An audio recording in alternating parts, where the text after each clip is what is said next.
Do you use CBD? Well, I've got the CBD for you. Gummies.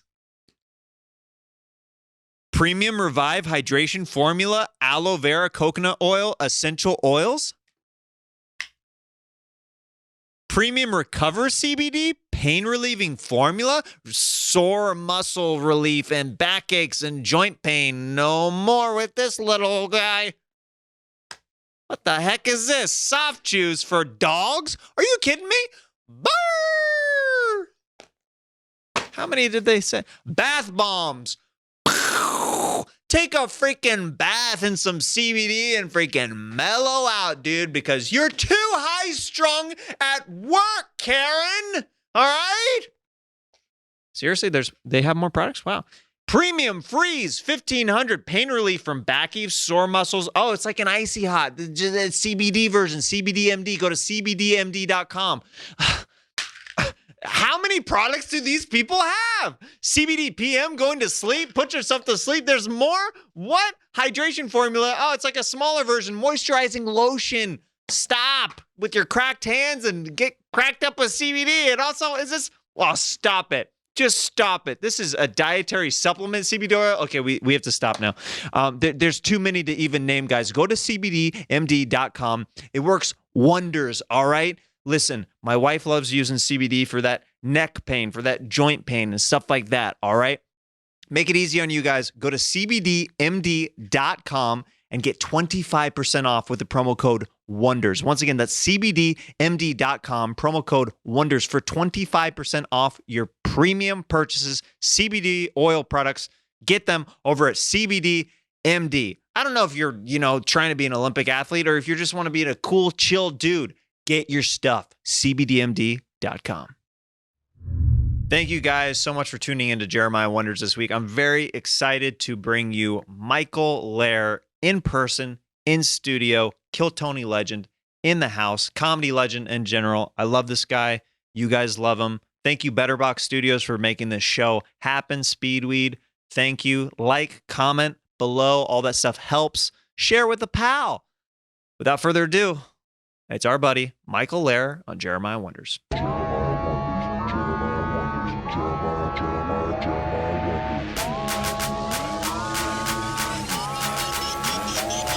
I did the SNL screen test and the guy in the camera broke one.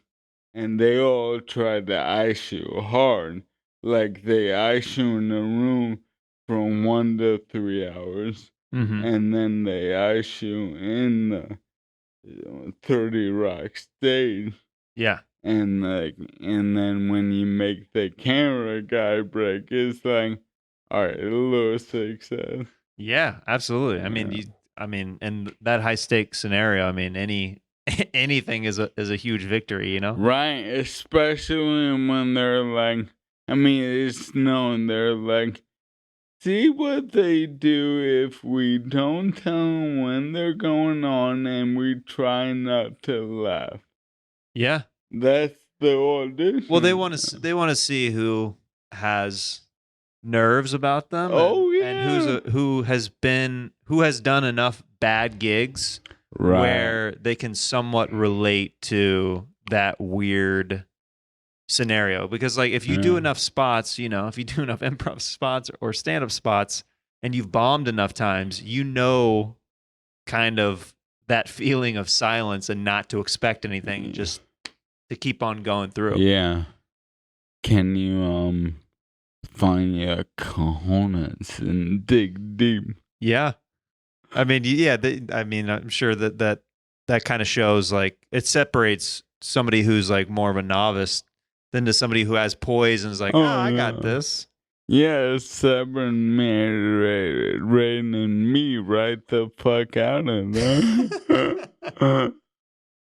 No, but that was fun.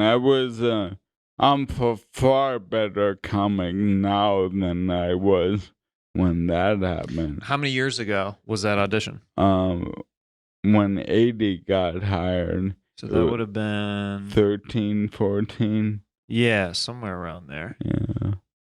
Yeah. Yeah. Yeah, because you were doing improv at on the Chicago main stage, right? Well, yeah, etc. ETC. But um, every year, the best thing about those stages is every year, either one person from SNL or all of them come and watch what you do. Mm-hmm. And that year, all of them, Lauren, the guy who is Jimmy Fallon's voice, who's the producer on SNL, Oh, I know exactly what you're talking about. He's a friend of every comic. Yeah. And they all came backstage after the show, and usually one or two person will get flown out for the screen test. Flew all of us, all Whoa. 6, and Lauren. Right before we left, Steve Higgins. Yeah. I talked to him almost one time, and then Lauren, right before he left, did one of those. Hey, great job. And then I was on. Yeah. I mean, that's the validation that you're looking for, especially when you're showcasing for those people. Right. And then the lesson that I humbly admit to is then when Lindsay Shook, as their producer, called me, she's like, here's some instructions. I'm like, yeah, ignoring them all and do my audition and don't get the job. For real, the mind of a comic, you look back and like, literally, they told me, we love this character doing. I hung up the phone, I'm like, I'm not gonna do that. Well, as a comic, sometimes, not sometimes, most of the time, we are very hard-headed where we're like, no, I know what's funniest. I know what's best. I want to show you what I think is the right thing. Where when it comes down to networks and stuff, it becomes a little bit more complicated. Without a doubt, but they were right this time. I was too excited from that Lorne Michaels backpack that I lost my mind and I stopped listening to anyone. What was the character that they told you to do, but that you're like, nah, I'm not going to do it? What was that one? One, the best piece I've ever done is Second City. The one that everyone is like, oh man, I could so see John Hamm guessing and doing it. And it was a rare, simple character for me. And it was simply a real estate agent who was scared of the dark. So every new room, they're screaming before they flip the lights on, and then they, tell 800 square feet, and so yeah, wow. I mean, again, it's getting full laughs from behind the glass over there. Just you describing it. I can picture it as soon as you start describing it to me. I'm like, oh yeah, that's yeah. And I was like, click, nope. Instead, let me do these half-assed impressions. Sometimes as comics, we lie to ourselves about what's good enough. Like, this will be good enough. Because it's easier than not to listen yes, the bosses don't always know what's funnier than us. But if you want that job the boss has, I'm not saying but, do the fucking real estate agent who's scared of the dark, you fucking moron. It's a good tip. That's a good tip. Well, you know what's kind of interesting about that story is it's a weird, you know how there's weird lessons in comedy that you learn some early on, and then sometimes you like are like, oh, this is a lesson that I learned a long time ago. It kind of goes back to listening. Like with improv, that's like such an important aspect of improv is just like taking everything in and being present and being like, okay, I understand what you're saying. Yes, I'll do that, and I'll do these other characters as well that fit your, you know what I mean? Yeah, totally.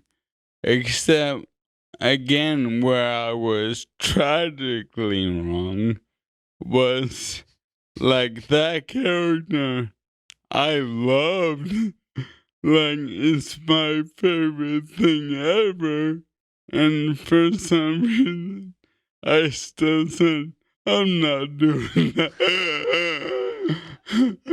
Yeah, I mean, dude, that's what the crazy thing is about high stakes scenarios is like sometimes, dude, I've done so many showcases where I've talked myself out of doing a bit that I loved. Oh my God. I've done it so many times in stand-up showcases, and then the showcases pass. I don't get the thing, and I'm like, why didn't I stick to my gut? Like you learn over and over again, like trust your gut. Like the longer that you're doing comedy, it happens. I've done it countless times. And Jeremiah, I'd like to take you that excellent point to making about me and what a hero I am.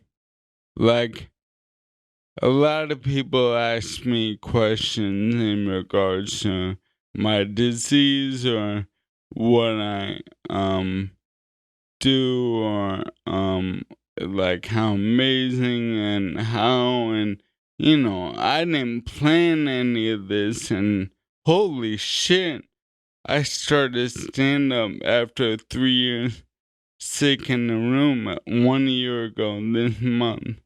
And what you just said about trusting what you believe in your own comedic voice, all I did was that in Buffalo at the Nazi bars, when I'm doing the open mics, 3 minutes working harder on those than I did on my new set, my New Face Montreal set in 2014, because the stakes are higher and I want to scream and be a comic.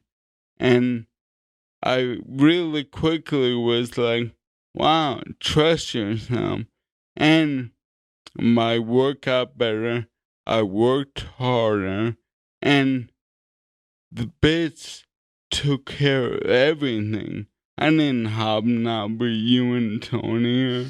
You know, the glory of God touched Tony's hand and pulled out my name. But I knew, and I didn't have to tell myself, remind myself. I knew quality rises to the top, and if I bang, then everything else will take care of itself. Yeah, that's great advice for any comic listening or any person who is just wanting to succeed at something is trusting yourself. Right. Like it goes back to that, and the patience with the quality will rise to the top, because as comics we all get so frustrated, and it's real easy, you know, to see. It's real easy for people to see things that other comics get and get jealous and be like, how come I'm not getting that thing? I'm good too, you know, like it's real easy to play that game, but it's like, if I've learned anything, like everything happens in due time, like if you're putting in the right amount of work and putting out the right amount of quality. And that's how I definitely feel about comedy in general and everything. It takes way longer than you'd like. Well, there's also an aspect to it that we can never talk about, which is you might never be funny because you're incapable of saying something funny or original or inspiring or resonating ever in your fucking life. So maybe that's why you won't get the jobs. That is another true aspect of his business as well. Yeah. It is. Yeah, I mean, I the I'm like my cup overflowing. I mean, you get a sense of me by this point and what Kill Tony means to me and how much healthier I am and I'm so excited every moment about it and what I'm creating and that creating is most of the time reacting off of like our Pee Wee's Playground, Yeah. and I love that. One of my favorite things that you do is that not many people do as a stand-up is that they, like at least on the show, is they get right into their material and they're so worried about getting every word right. You know what I mean? And you like to cover and you'll riff on things that happen earlier in the episode, and that comes from your improv background and just like knowing, look, oh, I can riff off this and this will do well. You know what I mean? Well, also I'm a little picky and I want to show everyone how witty I am. Mm-hmm. It's solid. Thank you. Yeah. And then most people who are probably watching this or listening to this have listened to or watched the show Kill Tony. If not, you got to check out Michael Lehrer on Kill Tony. The effort that you put into these bits every week, I really respect as a person who I'm always trying to think of the next bit or the next character or the next impression to try to crack. And I know how much effort is going into every week with these things when, you could as a comic easily just piece a set together. Like you're saying, it's real easy to talk yourself into lowering the quality of the stuff that you're outputting because it's easier and you're like, no, this is good. Yeah, no, this is funny. But like you're literally putting your nose against the grindstone and being like, no, I'm going to try to outdo myself every week with these different bits and stuff. I appreciate that. I just wish I cared about your respect.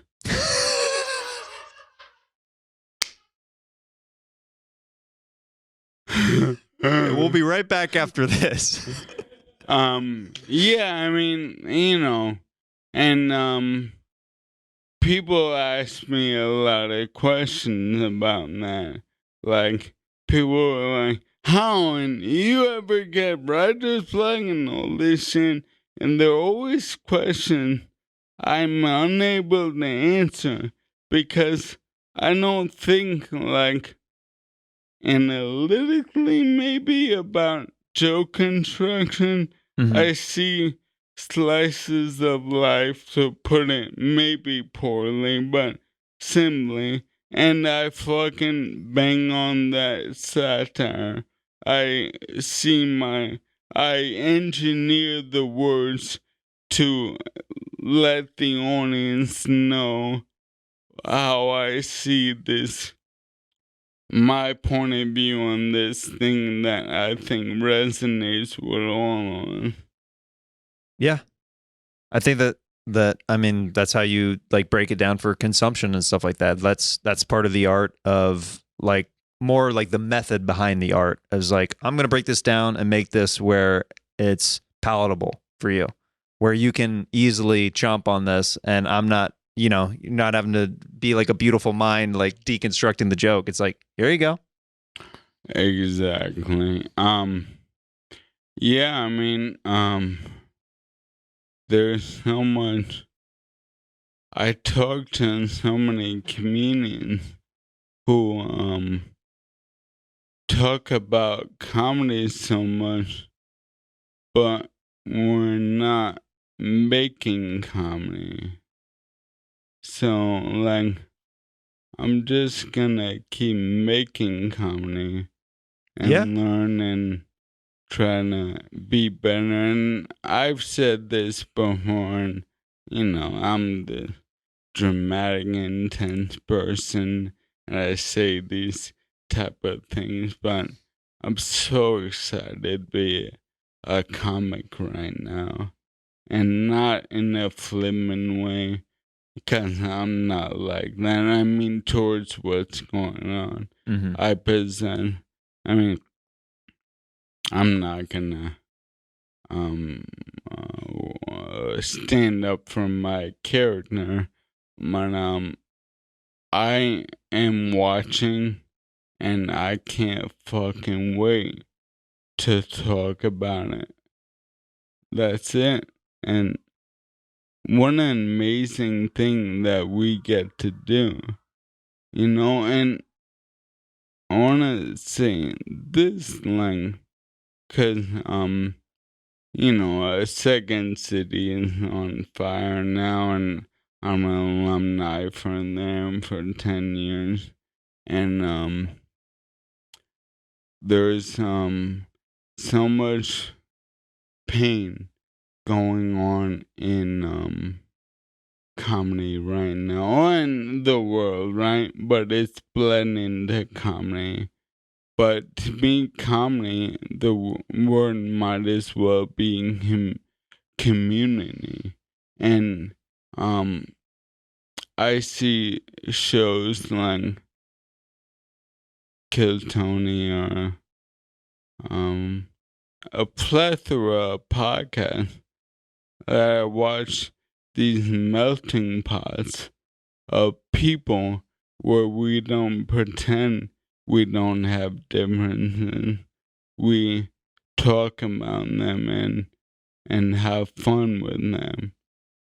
My dad, he doesn't really understand what the show is. And he's like, oh, am I going to be the oldest person there? I go, you might not be the oldest person performing. Like the variety of people and voices we give on Kill Tony. It's my show now. I would love to see an episode of Kill Michael. So let's put that out there. Hashtag Kill Michael is trending now on all the socials. That episode is coming up, but hopefully 3 to 5 years. Okay, great. Too dark for you, Jim? No, not at all. I just started pouring down sweat. No, everything's fine. My favorite moment from Kill Tony the other night was like one of the many times I go, Joe Berg said I'm ripped, and I'm like, 'cause of my disease, you fucking morons! And no one loves him. I'm like, maybe I should calibrate that a little better. Yeah, without the shaking and the yelling. More of a deadpan delivery. Yeah. Yeah. Well, also, what is happening? Man, I'm gonna talk about this more on Monday. But what I love that I feel like I'm witnessing is at the beginning, and of course, I came to be down with it, and I was always down with it.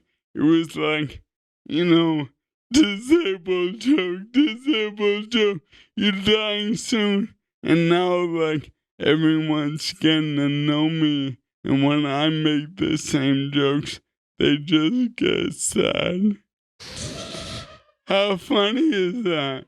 Right? Don't you observe that? Comedy is a cruel mistress sometimes. Oh, man. I mean, you're like, that was the thing that you were making fun of me about. Again, Tony, what the fuck is wrong with you?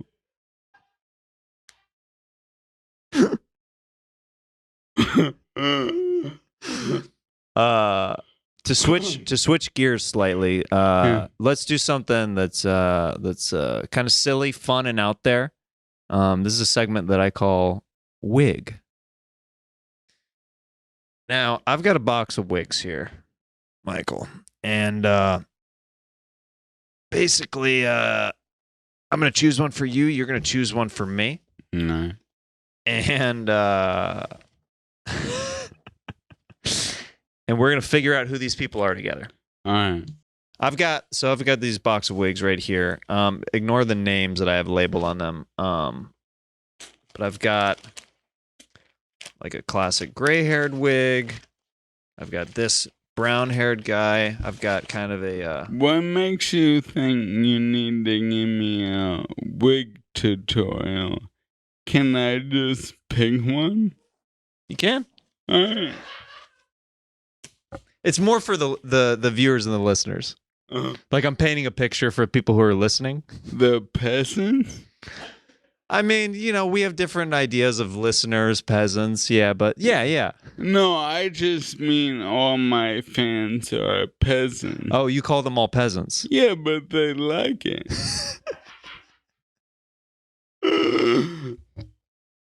Man. Dude, I think you're gonna get the role in this Shirley Temple biopic. You're like Daddy Warbucks before he lost all his hair. Yeah. Stress from being rich, the stock market.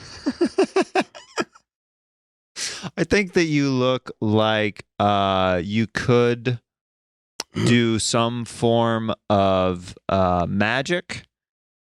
Definitely.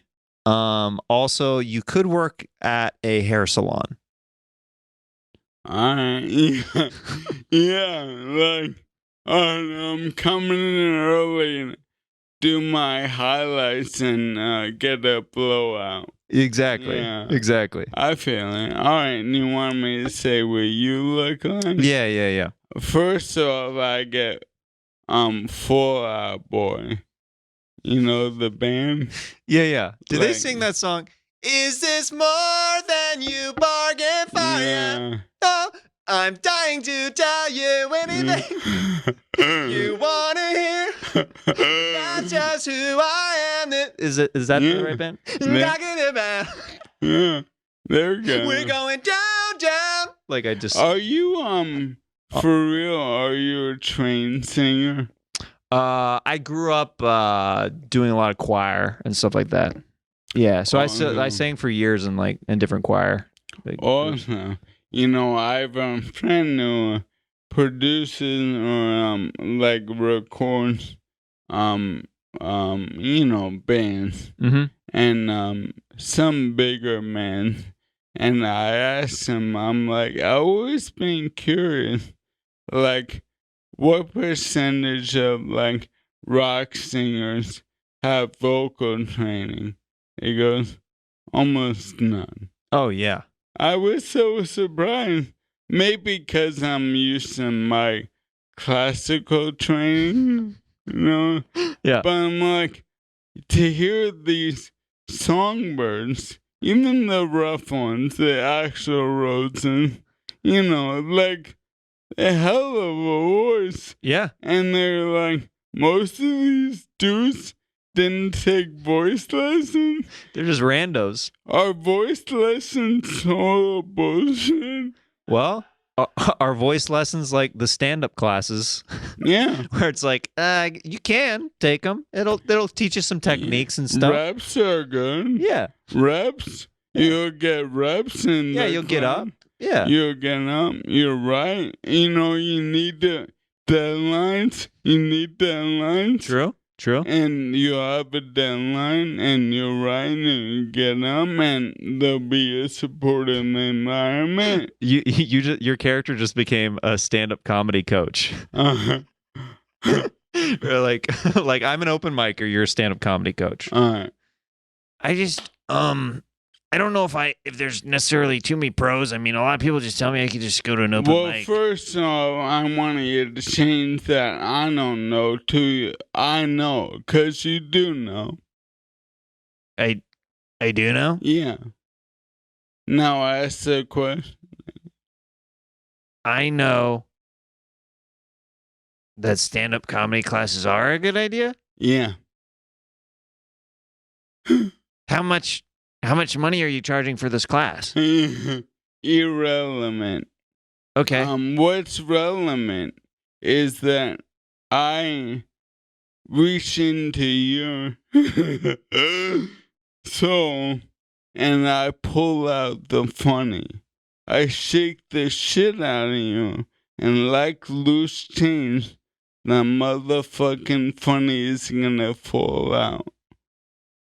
Okay, could you give me maybe an example of one of the exercises? Because your pamphlet Sure. says $350. Yeah, no, it's prorated on the lessons, but trust me. Could I get the amateur rated pricing? No, in fact, when I do all the lessons, you're gonna be like, wow, that was $500 with this stand-up class. I got a deal. But I have an exercise for you. Okay, great. All right, so it's all about getting you out of your head so you can get to that sweet mana, the core of your tank, like the G-spot deep in your asshole to make everyone's balls tickle and all the pussies wet. So... Well, I'm thinking about going more into like a Christian comedy route, so can you give me a different example?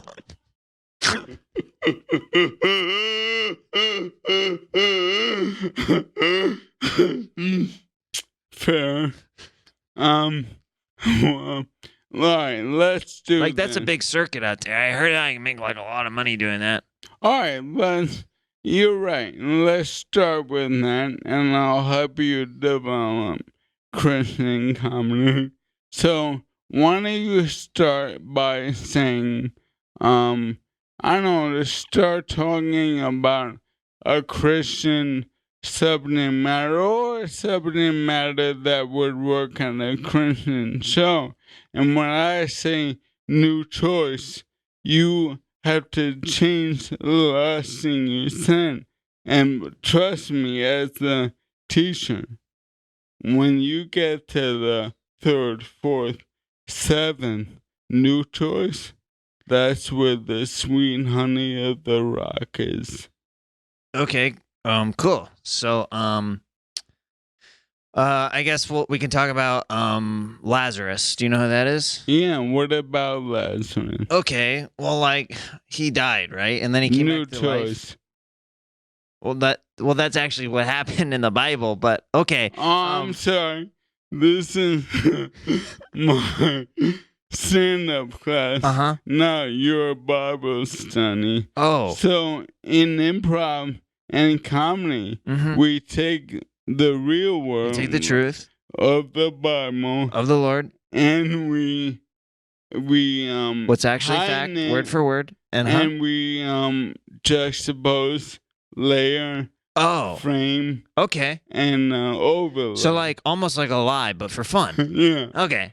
But there are a lot of people that would say the origin material is a lie. So, 6 and 1/2 dozen of the other. Are you trying to convert me? No, I worship the devil, but I want him for myself. Okay. All right, so we'll do this new choice game. All right, so Lazarus was a man who died, right? New choice. All right, so Lazarus was a guy who had a lot of ladies. All right, let me time out. You were like slowing down when I want you to speed up. Oh, okay. Because you're looking for the right answer. What you don't know, it's already there. So, when I say new choice, pop it like it's hot. Okay. All right. So Lazarus had a lot of ladies. New choice. So Lazarus was on fire. New choice. So Lazarus fisted a fish. New choice. So Lazarus punched a kid in the eye. He deserved it. He shouldn't fuck with Lazarus, even if you're a kid. Welcome to stand-up comedy. Are you on Venmo? Yeah. Okay.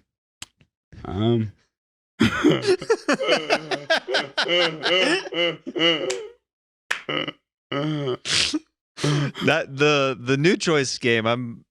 We did that a lot at Second City when I was there. Well, honestly, these games, Which is funny. All those, well, like you're saying, not to cut you off, no, are you tools. did. But I did. Not to cut you off. But I did. also why I don't respect you. Right. I cut you off. And then I lost your respect again. But continue. Is Gino here? Is Gino here? Not right now.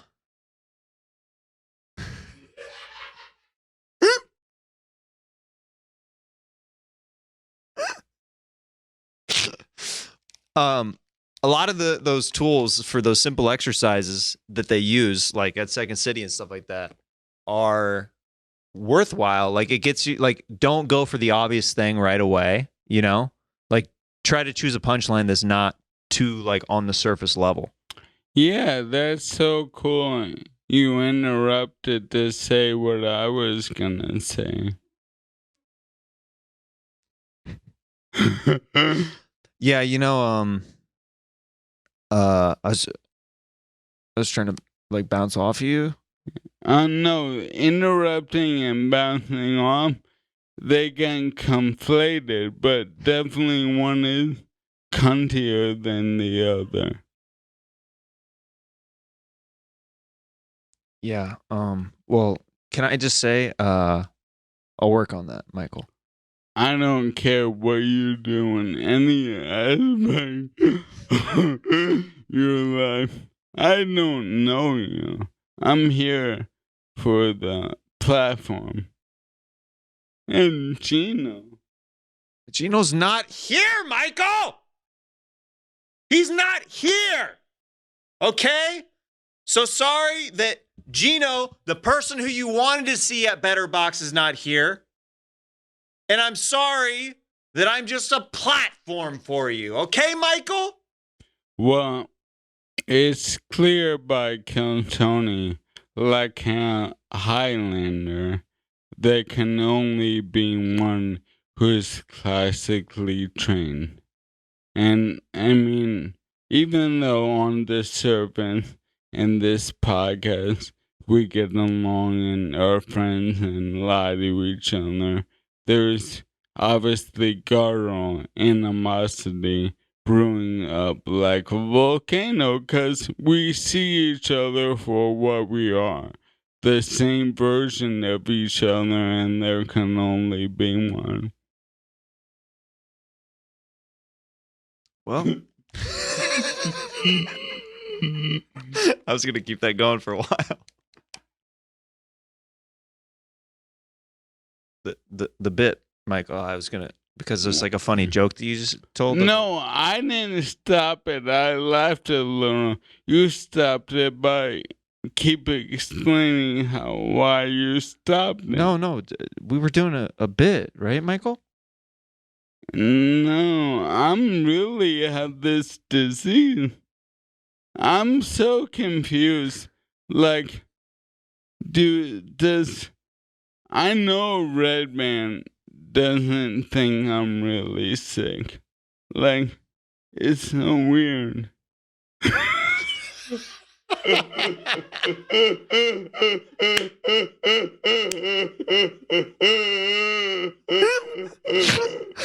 You believe we just started talking about like, dude, that is, I mean, Red Band has made some comments to me in the past. I wasn't gonna bring it up, but I wasn't aware that you were aware of it. It was more just like a closed door thing. My favorite comment I made on Discord the other night, because Red Band came on and I was on there, and then a couple of people were like, "Oh, Michael and Red Band are here," and I go, believe it or not, because of where Red Band sits, we never actually met.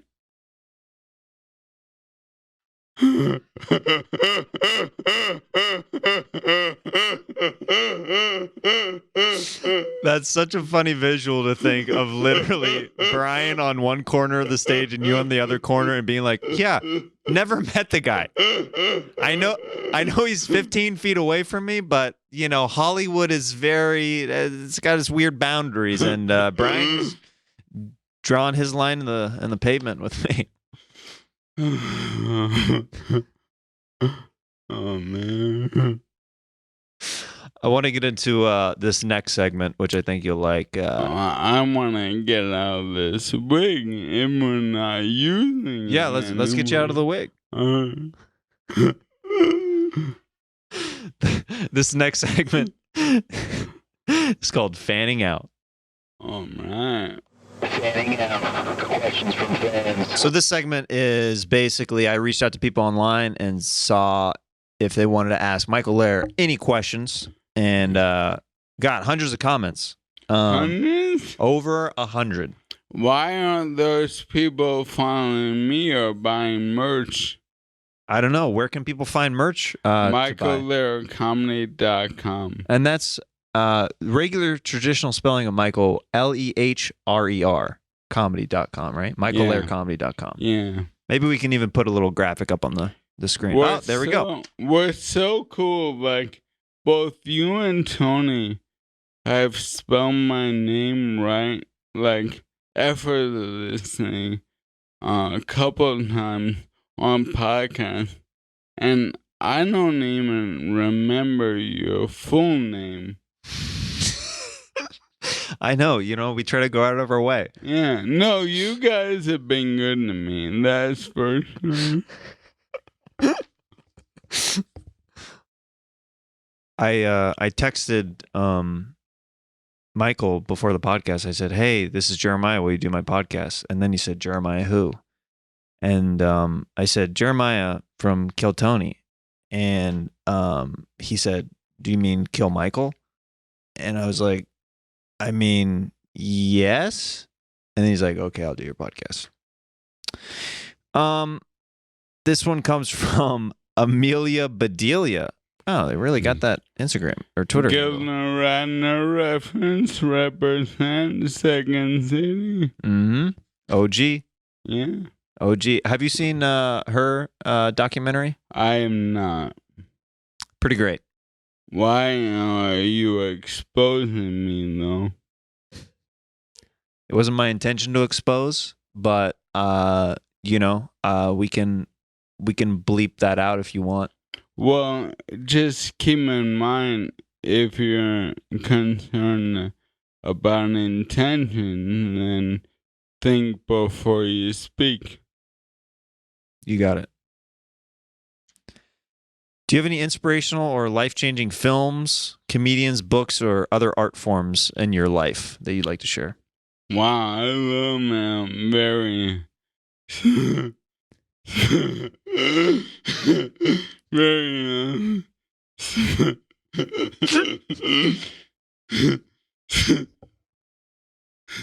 specific question. Yes, of course I do. I'm walking inspiration rolling. But I'm constantly inspired. Read it again for the category so I can think. Do you have any, basically to share any of these, inspirational or life-changing films, comedians, books, or other art forms in your life? Yes. When I was 8 years old, I turned on HBO and Rodney Dangerfield introduced Andrew Dice Clay to the world. When I was young, I lost my mind over Amazing Jonathan, The Ben Stiller Show, UCB sketches, countless in comedy, Yeah. But movies, let's talk about movies that resonate the fuck out of me that are recent, right? There are obvious ones we all love. Uncut Gems, Good Guys, or whatever, the Safdie brothers. But there was a movie a few years ago called 20th Century Women that I fucking love. I really love, meditative movies, long, delicately engineered, thought-provoking, obviously. I like thought-provoking things. I love my thoughts provoked. my thoughts. But books. No,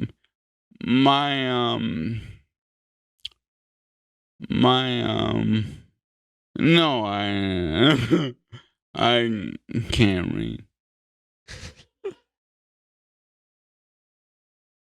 You know what? One series that I really like. Do you like sci-fi shows? And man. Okay. There's this German series called Dark on Netflix that I would recommend. All right.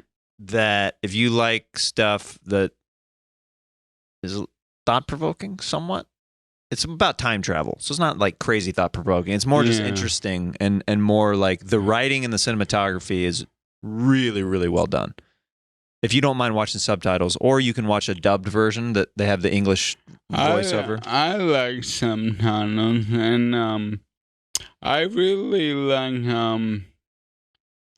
like what inspires me, honestly, is probably drama more than comedy. Have you done any dramatic acting? Oh, yeah. I mean, I have a theater degree or two. I don't know. But at least in a certain... But yeah, of course, I did, I did summer stock. I mean, I'm 41, and I've been... I love how cunty this is gonna sound, but I've been working professionally since I was 17. Dang. So, I forget. The Night Of, that HBO miniseries with Nicholas Turturro. The writer of that, Richard Price, is like my hero. I went to college originally to study criminal justice, so I've always had an immense interest in it, studying it. And then the writers out there, the crime writers, like he wrote for The Wire too, a ton of shit. Like, man, what those guys are good. I salivate over that shit. But you know what? Like, everyone knows the comedy TV shows that everyone thought were funny, that I agree, like Fleabag or many. But one that I love that I barely heard anyone talking about is the Kristen Dunst one on Showtime on becoming a god in Central Florida. Yeah, I didn't even know Kirsten Dunst had a series. Brilliant comedy series. Really? I think so.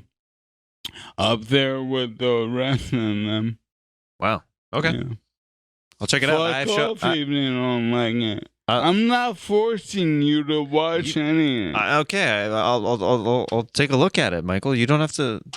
Do you have Showtime? I just purchased it because our buddy Jesus Trejo has a special on there, so I have it for the month. So I'll try to watch an episode or two. You know, when I first moved to LA to start my stand-up career here in October, the first show I went to was Stories on Echo. You know, that bookstore that does comedy on the back. Mm-hmm. And Jesus, I'm not Jesus. Yeah, Jesus. And at least I'm honest about my ignorance. But Jesus closed, and my first experience with him, and man, oh man, that was fucking dope. He's a great comic. Oh my god. And I was just like, it's like I'm in town and the rest of people, it's always, that place is always gonna have good people. He closed and it's just another like, oh, this shit is on, Yeah. Yeah. Check out his Showtime special, Stay at Home Son. This one, let's see. Let's do this one. This is an impression that I like that is suggested to us. At Mona_Deek on Twitter says you should do a debate, Jeremiah as Trump and Michael as Biden. Would be great to see him as Slow Joe. That's awesome. Like right now? Right now. All right, President-elect Trump and President-elect Biden. A lot of people are worried about their health care now after this crisis. What is your plan moving forward after all this for the American people's health care? Should I start? Here's the thing. I think that healthcare is in a very good place right now. I think things are going very well with healthcare. I think that that we have this COVID under control. Like I said, months ago, people didn't believe me that this coronavirus is going to clear up when the heat struck. And guess what? There hasn't been any new spikes from these protests, these mass gatherings and stuff, even though I'm not sure if it's the best thing that we should be doing right now. But I will say that the healthcare is stronger than it's ever been. And I think that it's at a good place moving forward. You know, in 1972, I knew a black kid named Skinny Pop. And he once showed he had a piece of bologna. I said, Skinny Pop, you eat all that bologna. I don't need lunch today.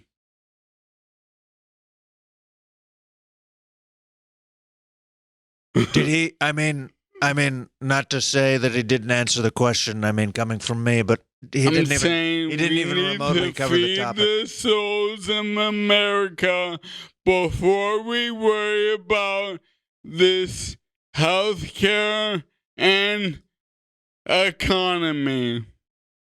Like I said, the healthcare in this country is phenomenal. It is not phenomenal. In fact, last week I died 3 times. I am the 5th generation of the current Joe Biden. I am a Westworld robot, and I was poorly put together, and my manufacturer warranty has run out, and I'm bugging out, but the Democratic Party cannot decide on a stronger contender. Do we have another question from the moderator? Yes. So a lot of people are worried about women's issues. A lot of people think whoever you elect to be on the Supreme Court is going to be their deciding vote. So what are your thoughts on reproductive rights and equal pay for women? Listen, what it comes down to, how do the men feel about this? You know what I'm saying? I mean, it takes 2 to tango. You ladies always say that when you bring up the abortion stuff. It's true. So we as men should have the rights to tell you what to do with your bodies. That's just me. I'm just saying what's on the top of my mind. I've been through a lot of pregnancy scares with whores and different prostitutes over time. And I just think that's how I feel. Just me. I don't know. Reproduction is very difficult. And well, when you look like Joe Biden, yes, I would say it is very difficult. oh, trust me, Joe Biden But let me say, reproduction is difficult. Childbirth is more difficult. But I will rub your shoulders and make that baby come out easier.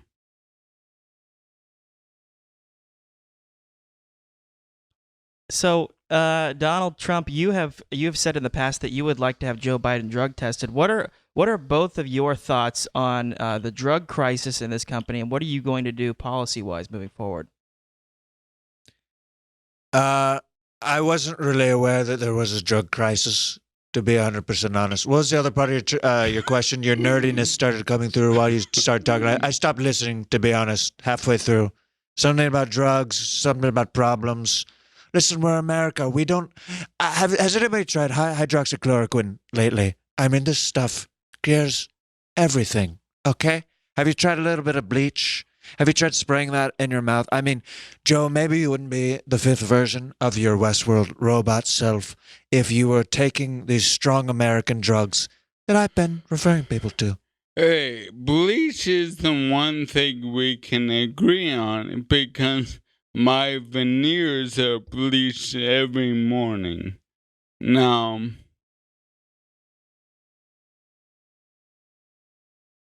is Gino here?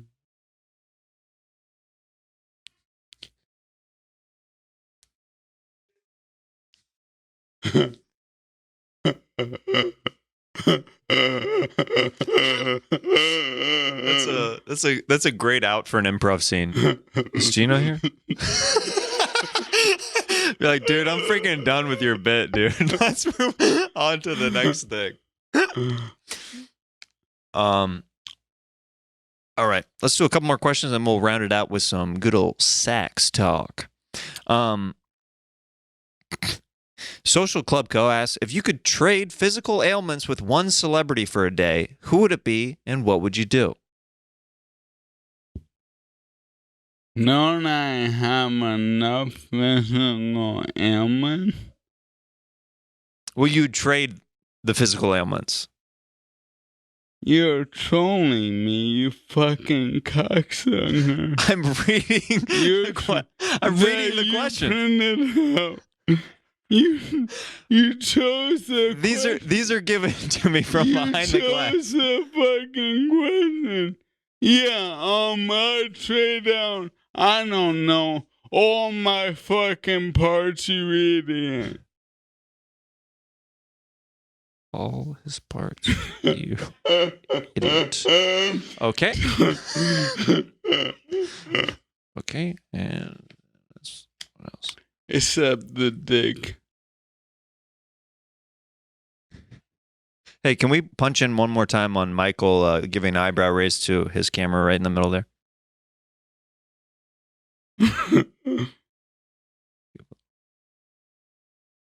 Like a little. I'm dumb. Like a little.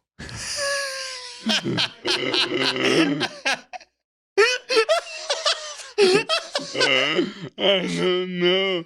I was to see the show and know what you're laughing at. Well, dude, the face that you just made is like super inviting. Okay. Picogram _dab 710 on Instagram. What's your favorite way to get high? Flour, oil, edibles, whatever. What helps more medically and what helps you get straight blasted? Much love. This is amazing. Our fans, our fans ask questions like that, even though it's so clear to everyone that I'm pretty sick. And to answer the latter, I never can get straight blasting again. I mean, that's not in my wheelhouse anymore. I can't walk. I don't know what cocaine will do to me right now with the disease, so I don't get straight blasting. Now to the first part, flower. Now to the second part. Everyone asks me, oh, how does weed help me medically and, this and that. And, I got one as literally zero helper to do anything with my particular disease. But I'm super young and sick, so I smoke all the time, take the edge off.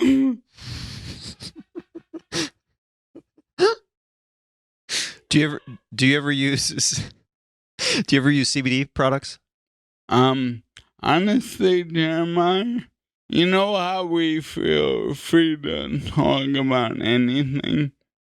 I worry about just business and podcast and talking about my feelings on CBD. That's the line for you? It's not my line. It's the line so I don't put my hand in someone else's pocket.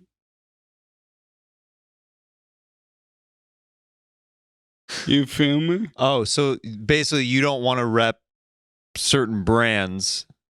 Is that what you're saying? No. What are you saying? You don't want to put your hands in somebody else's pockets. CBD doesn't do shit for me. This episode is sponsored by CBD MD. Get a 25% off out of your checkout at cbdmd.com. We're sending Michael home with all the CBD that he wants, and maybe he'll feel a little bit different. Chug-a-lug-lug.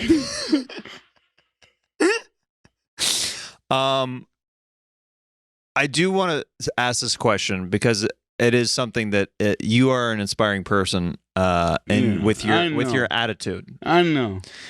And Adam in person on Twitter says, "How do you stay so positive in the face of this adversity? It really seems like you are living your life on your terms and keeping a good attitude, and this is hard for people that don't have ALS." Yeah, I get questions like that a lot. I'm kidding, of course. I know where it comes from. And I say that because I can't relate to the question because I never think that way. All I think about is not comedy, but since I was 3, I've been a comedian. So yeah. And like I said, comedy is community, comedy is happiness, comedy is healing. So people say, how do you do an inspiration? You work too hard, work so hard. I say, I don't know what else I would do. I think a lot of people just don't have the balls. The balls no, I'm could kidding. be. I wanted it to be funny. I think that they don't have the notion or even the idea of what they want to do. So do you know what I mean? I think that's where that question comes from. Because a lot of people who are working certain jobs, that's not a career that they want. It's a job that pays bills. Right. So I think that they see you and they're like, this guy's got it figured out. What am I doing wrong? Like I don't have as much adversity, and yet he's conquering it in a more powerful way than I am my day job that I don't like. Right. And there is an optical misconception sometimes, like so Kill Tony is introduced to me as, Tiny Tim in the wheelchair, and man, this kid says the darndest thing. And everyone is like, oh my God, this kid in the wheelchair, yeah, it's crazy. And he got a wheelchair and now he says the darndest thing. And so questions like that understandably come up. But and I've talked about enough at this point. Yeah, I've been grinding on my comedy ass for over 20 years, so what I'm doing now is not hard. I don't wake up and like, oh, right, I just do it. Yeah. When I went to Buffalo and headlined a weekend there at Helium, all the staff knew you, and they lit up when they're like, you know Michael, right? Yeah. I'm like, yeah. I mean, once again, optics. Like, here's what happened. June 26th last year. So we're June now, right? And did I lose you? Mm-mm. I just nodded off for a second. I haven't performed for 3 years, and I literally think I'll never perform again. And I found peace with that. I'm like, I'll write a book or something. But Helium, funniest person in Buffalo contest comes up. I've always loved competition. And I'm like, well, now that I have the wheelchair, I can do this. And I didn't. And then it lit the spark. And then over the next 3 months in Buffalo, I did 30 sets and then moved to LA and quickly Kill Tony happened. So, like, I showed him in that scene out of nowhere, Tiny Tim saying the darndest thing. And quickly performing at these Nazi bars and putting my effort into it. And they weren't Nazi bars. Maybe one.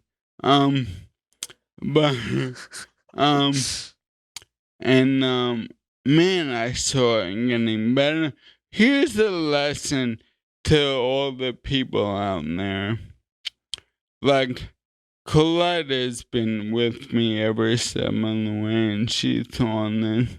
And even at the shittiest bar with no people, I did exactly what I do every night on Kill Tony. And the MC wouldn't even say, and I'm not like trashing them, but the off the whatever comments people make, like, I don't know why someone would record these open mics. There's no, I record everything. Mm-hmm. And then, of course, from those recordings, I started the foundation of my new career, editing, playing. And then I went to Kill Tony 4 times before I got picked. And I know how lucky I am for that. I believe now that the coincidences, they stack up so beautifully. I believe in a high power more than I ever have. And I believe I don't have a disease, I have a cure. Like, the way what I do has resonated with people around the world. The letters I get, it's crushingly beautiful. But a week before Tony pulled me out, and I was there like with Colette, and not like please and regular. How could you even think that? We would go there and we were like, oh my God, like, this is just a great party every Monday night. For real. And I ran into another comic who was, there for the potluck. And I'm like, conversating. And I'm like, oh, you doing Kill Tony? You know me, I'm excited about everything. He goes, I know that really can't do anything for your career. And I'm like, I dismissed and commented, I'm not worried about my career now or ever again. That's because of my health. I'm worried about my comedy. Mm-hmm.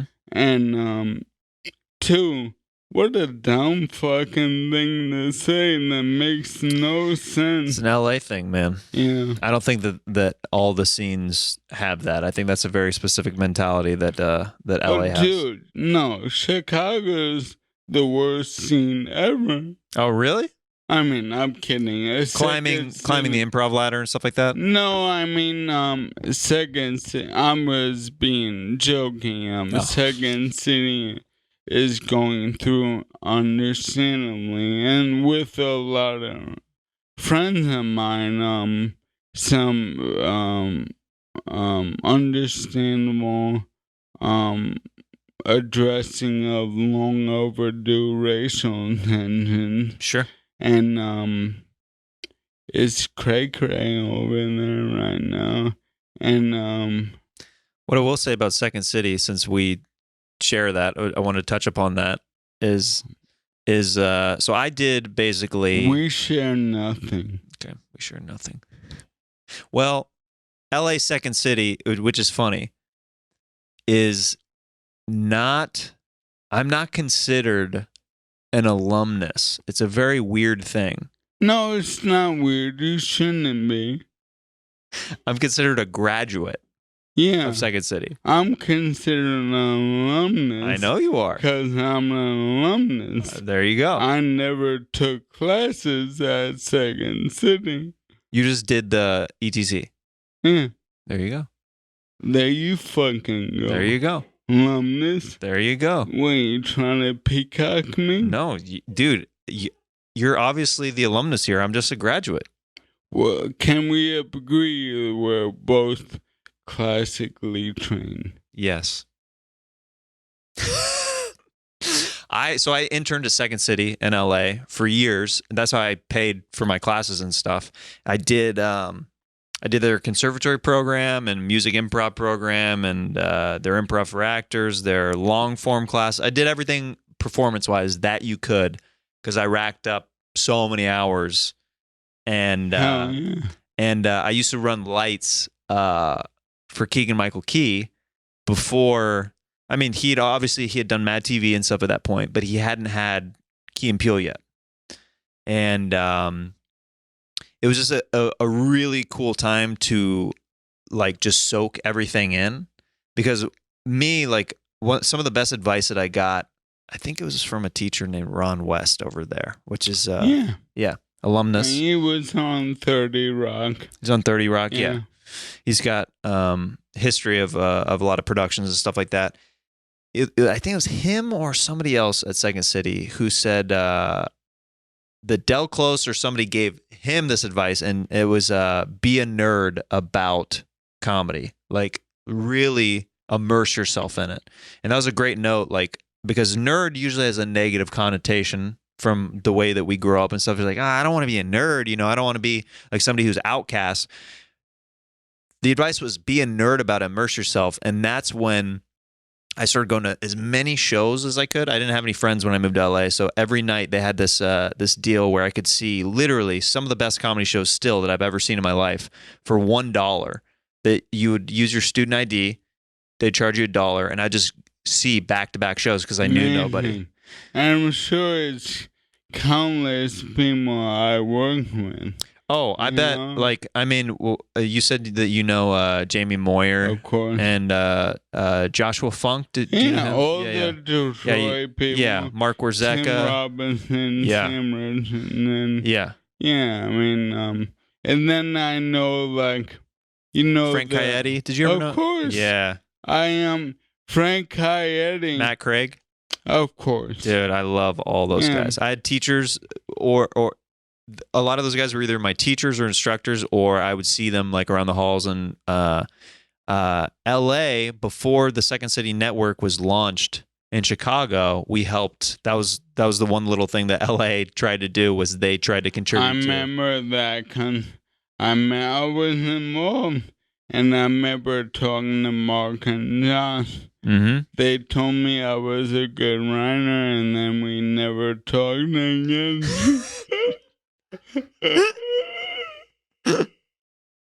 That happens. And I know Bark better than Josh, but he's my boy. Yeah. Oh man, that guy's an angel, I think. Yeah. Or he's one of those guys that is really the devil. the twists and turns of your storytelling. I Have love. you not been paying attention? know I've been paying It's attention. No, I mean over the 6 months. No, I love it. All right. I love it. Are we cool? Michael, I don't know, man. I don't know. All I know is there's only one Second City alumnus in the room, and Gino's not here. Let's close it out with this last segment. It's called Sax Talk, Michael.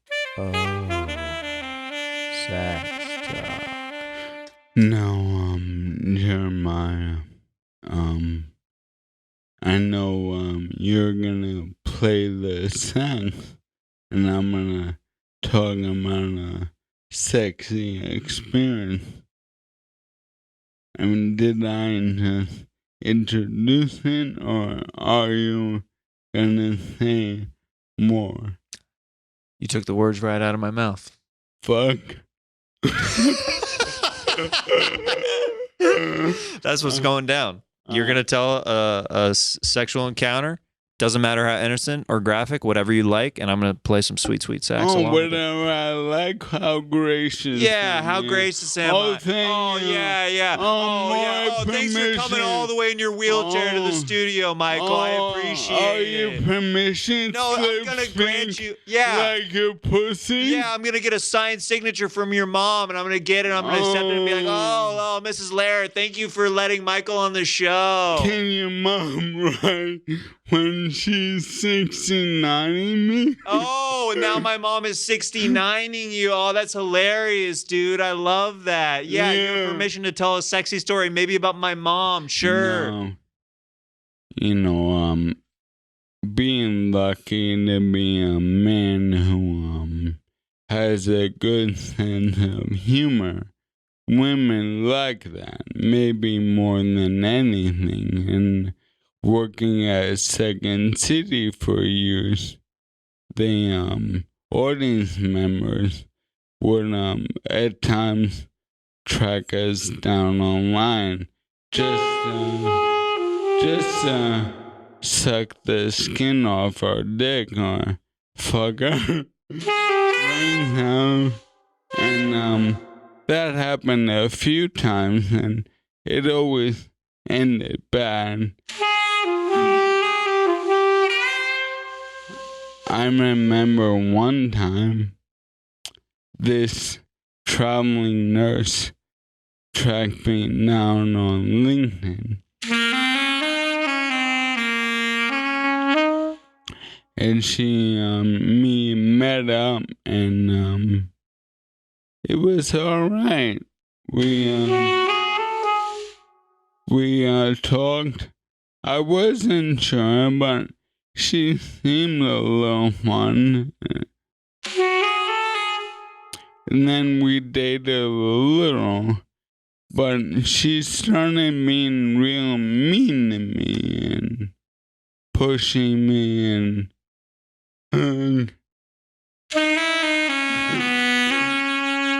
getting mad when I wanted to watch Breaking Bad instead of fuck her. And then when we broke up, she sent a text message to me saying good luck on Christmas and your birthday when you're not with your son.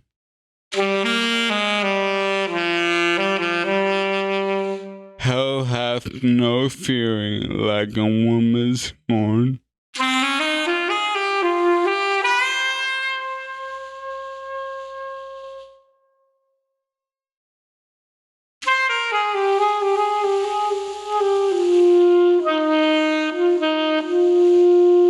I was young then and irrational, and she brought up my son, and I thought, well, I should get even with her. And for one day, I brainstormed how to put bedbugs in her house.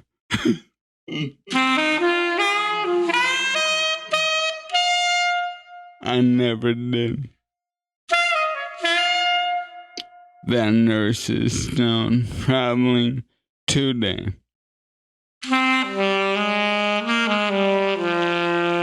Dick sucking heroes on the front line.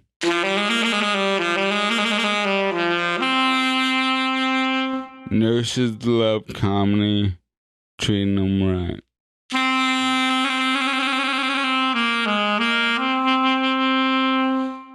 Then I make sure I said it was a female nurse.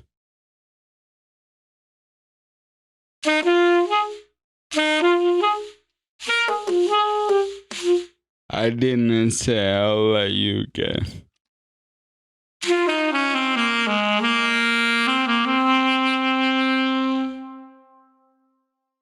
I've been pushed by a lot of women.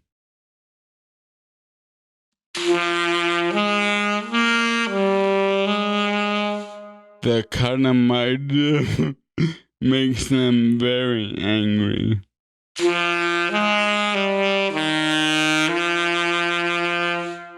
There's something about my face, my regional accent, my sense of humor, my laugh that makes bitches insane.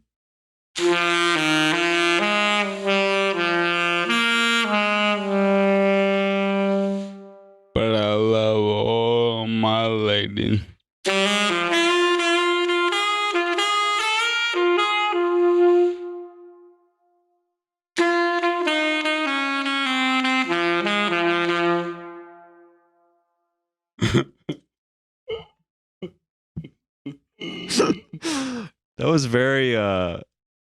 That was very film noir in some way. But I love all my ladies. Yeah. Well, film noir is an improv style that I have a master's in. Oh, really? Yeah. Film noir is the biggest crutch in improv. I'm not even like exaggerating too much. You know, like, I don't know what to say. I saw her on a foggy pier one night. You know, like, you see so much in that. Would you ever hear that backstage and be like, oh, this guy doesn't have anything to say? 99% of improvisers have nothing to say. What the fuck are you talking about? And what is your business? What I'm thinking, backstage, a backstage where you never went and that you're certainly not an alumni from. Have you ever cleaned the toilets? No, I told you.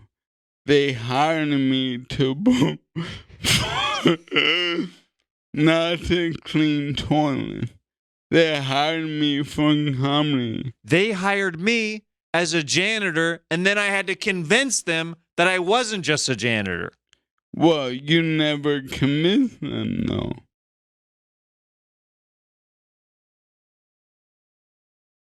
Oh, I got a shift at Second City, guys. I'll see you later.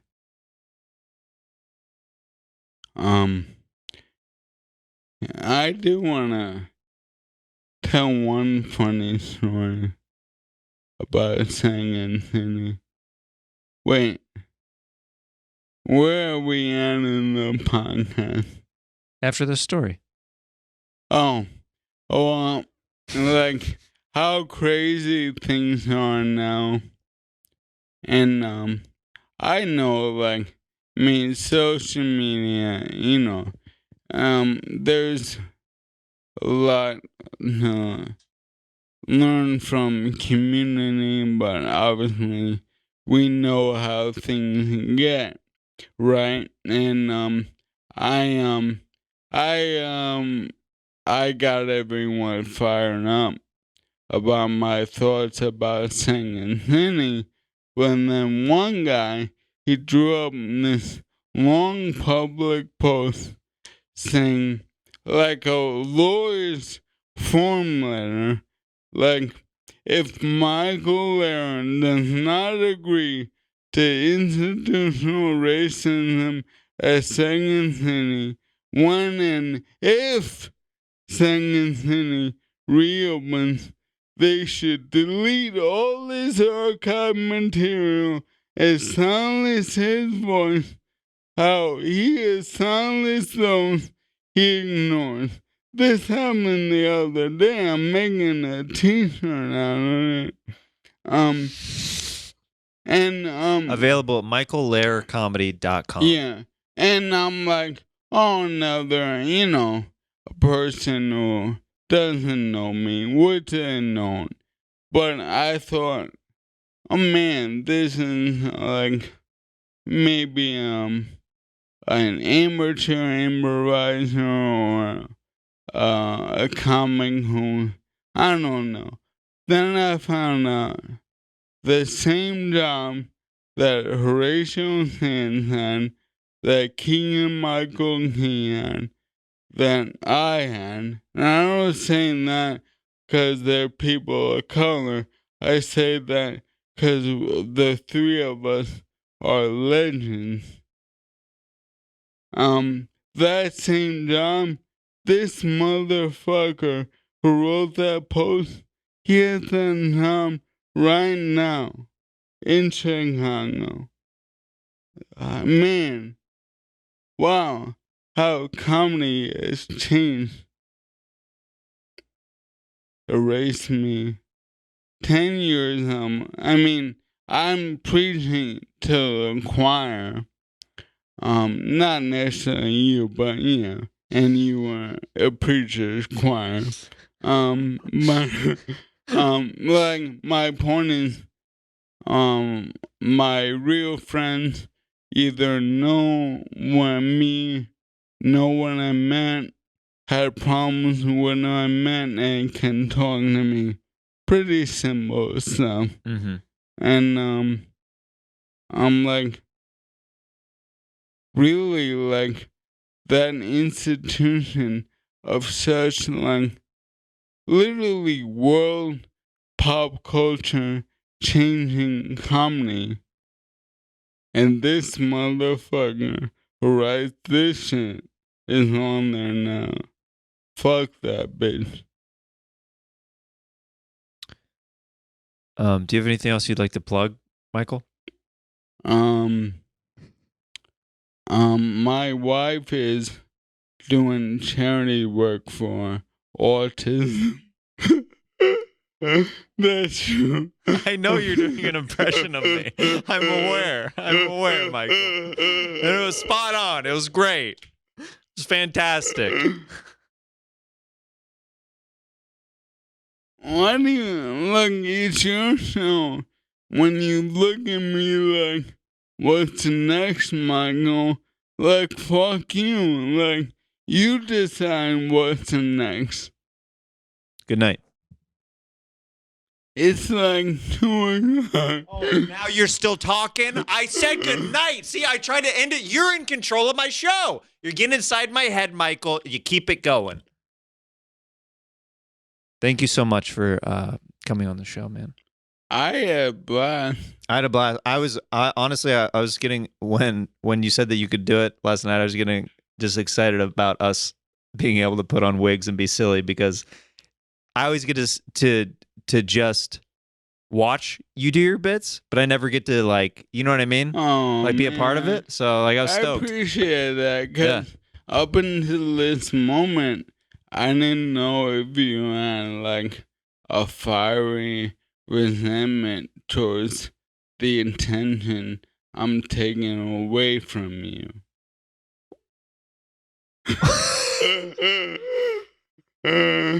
So, I love you, dude. I love you too. And you and everything, Tony, is changing and saving my life. Well, we're honored and happy to have you a part of it every week. So, yeah, brother. Speechless. Onward and upward.